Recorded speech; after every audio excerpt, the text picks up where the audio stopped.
I'll be very curious to see what you think of it, because this is not my bag, these kind of things, you know, but they're definitely very useful. Yeah, I think it's good, man. I'm glad you're trying it. So, Mr. Ray. Whoa. What's up? How long do you think you've been in?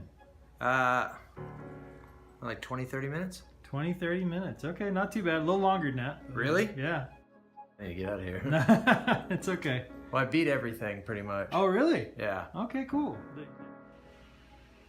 Okay, you see some things on the screen?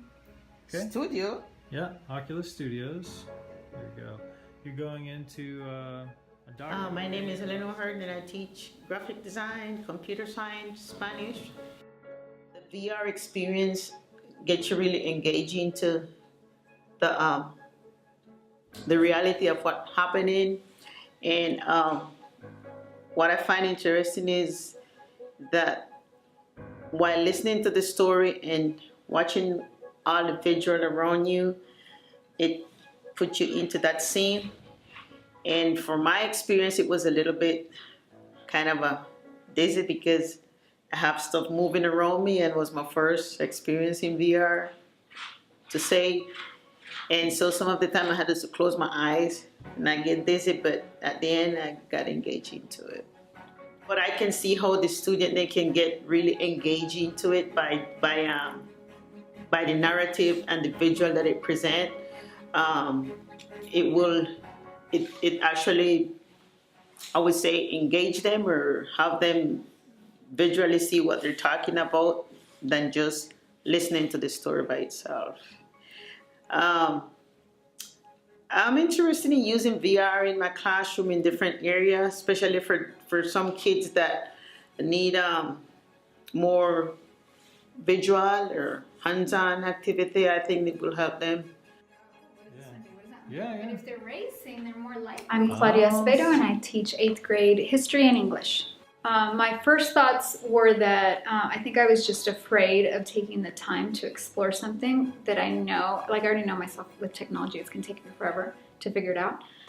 But I feel like I could just have stayed in there because I like exploring the geography. It's something that's exciting for me. So the whole time I was just thinking, how can I get the students to want to do this?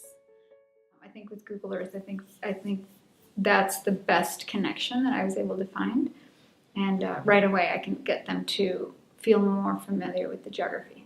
Okay. And it's something I can assess too, because I can go back and check their knowledge now on paper, on a paper map. Can you find the things that you found on Google Earth? Okay, so my name is Aminadab Morales and I teach Algebra 2. So I got to watch an interactive documentary about sexual assault victims. It was just looking at different timelines and snippets of individual stories.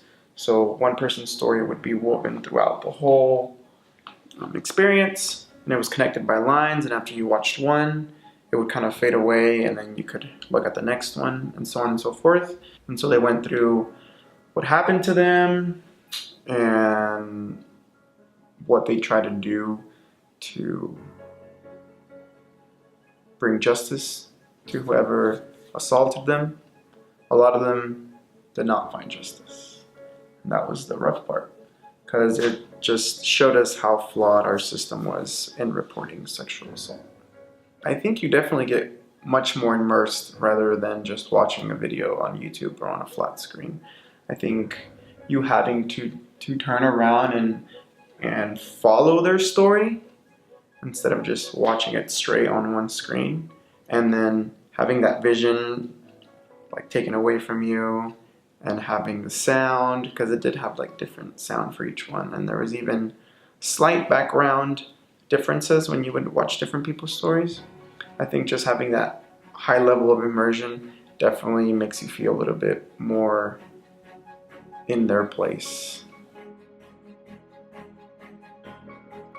My name is Stuart Ray. I traditionally teach high school science, mostly chemistry, but also biology. Initially I thought it was kind of kiddie. I was worried that it was going to be more of like a game side and less educational.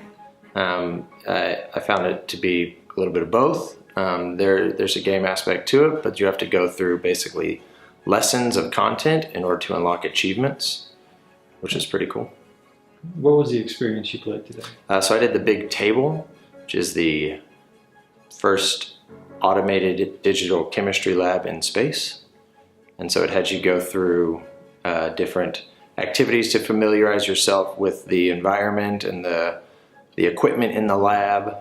And through that you learn about properties of matter and elements. I think what was really cool about this, especially from a chemistry standpoint, is it gives you a three-dimensional visualization of the content. And so we're looking at structure of atoms and molecule behavior and bonding and things. So that was really cool because that's one of the really abstract parts about learning science, is not being able to visualize some parts of it.